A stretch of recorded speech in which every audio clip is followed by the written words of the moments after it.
What's up, friends? I'm so glad you're here. We're going to dive deep right now into the people-pleasing perspective. People-pleasing is not serving you to get you closer to the life that you've always wanted to live. People-pleasing is going to get you far, far, far away from the life that you want. Why? Because as a people-pleaser, you make choices to make other people happy. So if you're making choices to make other people happy, are you ever going to find where your own happiness is? We believe as a people pleaser that it is our job to make other people happy. And we, on the flip side of that coin, believe that it is their job to make us happy. So what happens in that scenario is we are incapable of creating our own happiness. That's a bleak place to be. I didn't really discover this until my son passed away. And I truthfully believed in my heart of hearts that if people hurt for me more, that I would hurt less. I thought that if people just took some of that pain away, that I wouldn't have to feel so much of it. I didn't realize how deep-seated this people-pleasing was affecting me. Because at the end of the day, my happiness belongs to me and your happiness belongs to you. The truth is, there is nothing that anybody can do that can take away your happiness or create it. You are the creator of both joy, happiness, sadness. You are the creator because you choose what you want to experience. I grew up as like the epitome of people pleaser. I married a man because I wanted to please my parents. I wanted to please my sisters. I wanted to please him. And pleasing everybody around me was more important than pleasing myself. I married somebody because I freaking cared more about other people's feelings than I cared about myself. Truth is, at the end of the day, when I wanted to back out and my mom said, "You can't break this boy's heart, he'll never survive." And my response was, "Oh my gosh, you're right. His happiness is my responsibility." That's malarkey, in my mom's words, malarkey.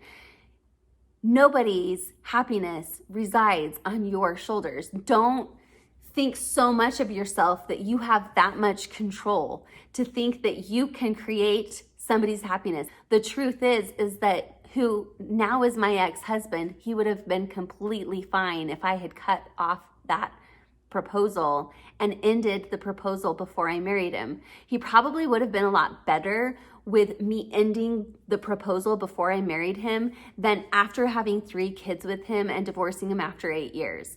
I promise, people pleasing causes more pain than it does good. It is a double-edged sword. On one side of the people-pleasing sword is resentment. And on the other side of the sword of people-pleasing, you've got guilt. So it is so normal for a people-pleaser to make a choice that pleases themselves.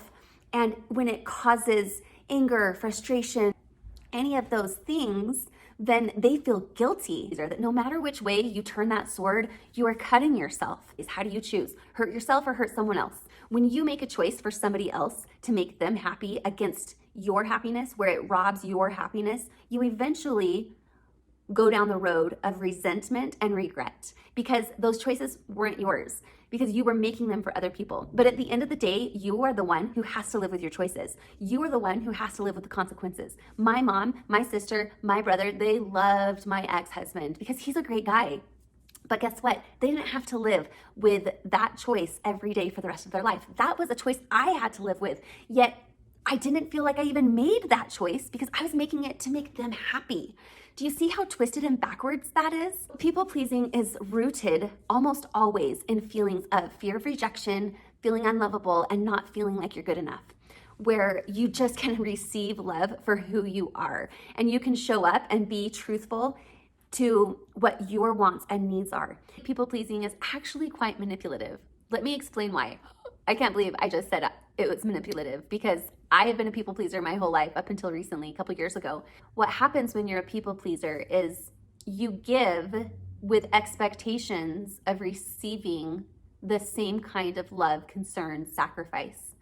And so because as a people pleaser, we think other people are responsible for our happiness, we are unable to give ourselves that kind of validation that we are enough, that we are lovable, that we are good just as we are. So we get what we need in a very roundabout way, which is very manipulative, by giving or making somebody else pleased or happy in hopes that they return that and give us and feed us that validation. When at the end of the day, there's no person under this sun, even God himself, who can convince you of your lovability, except for yourself. You are the only person who can give yourself the gift of love. You are the only person who can give yourself the gift of, I am enough and I am lovable and I love me. You're the only person. The truth is that until you give it to yourself, nobody is going to be able to give it to you. And that is why people pleasers become such targets for toxic takers. Targets for toxic takers. I like how that sounds. It's true. Because as a people pleaser, we are a giver and we are sacrificers and we give and give and give and give. And guess what happens?